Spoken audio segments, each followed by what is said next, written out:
Dünya ile Benim Aramda dizisinin afişine bakmayıp ilk duyduğumda uzayda geçtiğini düşündüm. Vay be, Türk dizilerinin bu kadar geliştiği için çok memnun olduğumu düşündüm. Hatta bayıldım.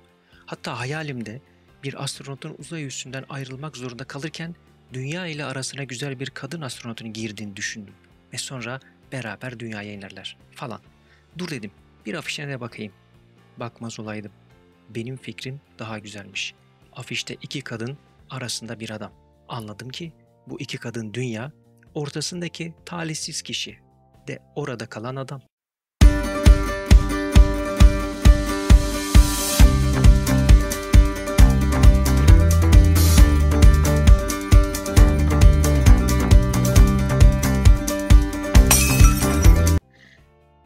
Hemen dedim diziye bakmam gerek. Dünya ile arasında olan şeyin sırrı ne?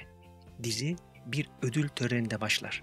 Sosyete ve zenginlik baş gösterir. Başrol adamımız harika pozlarla bize merhaba derken yine şahane pozlarla dergi yayın yönetmenimiz olan diğer başrol kadınımız gelir.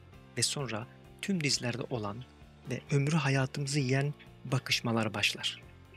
Bakarlar, bakarlar, bakarlar. Yahu ben bu kadar baksam sosyetede olay olur herhalde.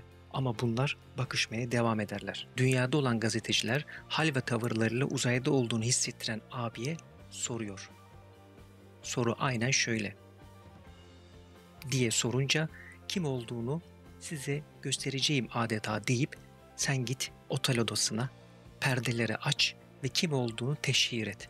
Basın ve yayın organlarına saygılı sosyete abimizle beraber güzel kadınımız eve kadar dayanamıyor, otelin uzaya bakan son katında buluşuyor ve bununla da kalmayıp daha nasıl gizli kalmalıyız acaba deyip camın önünde duruyor ve gazetecimize poz vermeye başlıyor.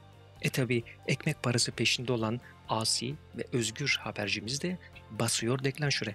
Sonra mı? Sonrası ne siz sorun, ne ben söyleyeyim. Bunu fark eden erkeğimiz uzakta nokta gibi görünen fotoğraf makinesini kullanan gazetecimizi cebinden arıyor. Buradan da anlıyoruz ki bir erkeğin damarına basarsanız siz fotoğraf makinenizden bile cep telefonuna ulaşılır hale gelirsiniz. Ders 1. Koy bunu cebe. Peki kızımız ne yapıyor? Bir açık pencere önünden diğer açık pencereye koşturuyor gizlenmek için. Tabii gözlerimin dolduğu, ruhumun sarsıldığı asıl replik geliyor. Sevgili izleyici, sen bu fotoğrafla hayatının fırsatını yakaladın ama ben de hayatımın kadını yakaladım diyor. Vay be. Peki perde kapanıyor mu? Yok hayır. Bunun perdesi değil.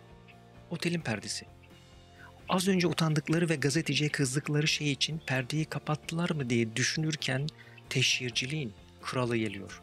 Kahramanımız madem öyle gel böyle diyerek yine pencerenin önünde kadını çırılçıplak soyuyor ve hayata tutunmaya devam ediyor. Az önce ay yanlış anlaşıldık deyip yan odaya kaçan genel yayın yönetmeni yanlış anlama yok aslında canım deyip yine aynı pencerenin önünde kaldıkları yerden devam ediyorlar. Aradan 4 yıl geçiyor. Kavga falan başlıyor her zamanki gibi. Rüya bitiyor yani. Adam artık elimde olanlardan yetin denilmesinden sıkıldım diyor. Sen misin bunu diyen? Kadın ne yapıyor? Pılı pırtıyı toplayıp gidiyor mu? Dersiniz. Yok. Kadın da sen misin bunu diyen deyip adama başka sevgili buluyor. Yasak kelimeyi bilmiyorsanız burası size garip gelebilir. Ama yetmiyor, bitmiyor kardeşim. Bunları gözümüze sokarak normalleştirmeye devam ediyorlar adeta. Neyse, kadıncağız derdini gideyim bari, bir ablama anlatayım diyor. Ablası da bak kardeşim, al o adamı bir psikoloğa gidin diyeceğine Instagram'a gir de sahte bir hesap aç, sevdiğine yürüyeceksen DM'den yürü diyor. Derdini sana anlatmazsa onu anlatır diyor. İşte günümüzün yeni ve modern çözümünü böylelikle bu dizide görüyoruz. Kız da tamam deyip sahte bir hesap açıp adını da Berlin diye değiştiriyor. Kesinlikle La Casa de Papel izlediğinden burada etkilendiğini bir kere daha anlıyoruz. Adam da DM'den ona yürüyor. Daha ilk mesajında milyonlarca takipçisi olan başrol oyuncusu hemen bu Berlin'e yanıt veriyor. Neden? Çünkü ismi çok ilginç geliyor. Adam da zaten dizide başrol oyuncusu arkadaşlar. 4 yıldır aynı şeyleri çekip izlemekten bıkmış, usanmış ve kafayı yemiş. Kafayı yeme pozisyonuna geldiğinde nereden anlıyoruz? Neyse. Bunlar yazışmaya devam ediyor efendim. Aralarında müthiş bir sevgi doğuyor. Kız tüm bunlara karşı bavulunu toplayıp gidiyor mu? Hadi canım. Tabii ki hayır. Olsun, yazışıp dertlerimizi paylaşıyoruz ya, bu da yeter, diyor ablasına. Size merak ediyorsunuz değil mi? Sonunda buluşuyorlar mı diye. Adam yeter artık, seninle buluşalım dediği anda tası tarağı toplayıp yanına mı gidiyor? Hayır. Sette çalışan yeni yetme bir kızı sevgilisinin yanına Berlin diye gönderiyor. İşte kendi sevdiği adama başka bir sevgiliyi gönderiyor. Peki kız bunu nasıl kabul etti diye sormayın. Çünkü dizideki eksik tamamlanıyor. Yani fakir kız. Sözleşmesini imzalıyor ve bizzat adamın sevgilisi tarafından hazırlanıyor. Ve kız adamın yanına gönderiliyor.